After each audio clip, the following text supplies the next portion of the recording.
ब्रह्ममुरारिसुराचितलिङ्गं निर्मलभासितशोभितलिङ्गं जन्मज दुःखविनाशकलिङ्गं तत्प्रणमामि सदा शिवलिङ्गम्।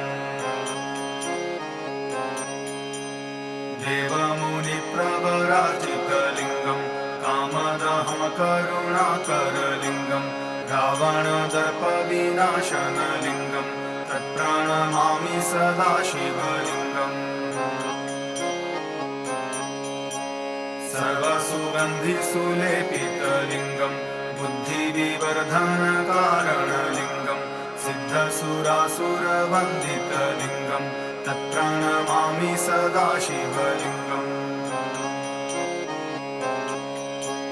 कनकमहामणिभूषितलिङ्गं फणिपतिवेष्टितशोभितलिङ्गं दक्षसूयज्ञविनाशनलिङ्गं तत्प्रणमामि सदा शिवलिङ्गम्। कुङ्कुमचन्दनलेपितलिङ्गं पङ्कजहारसुशोभितलिङ्गं सच्चित्पापविनाशनलिङ्गं तत्प्रणमामि सदा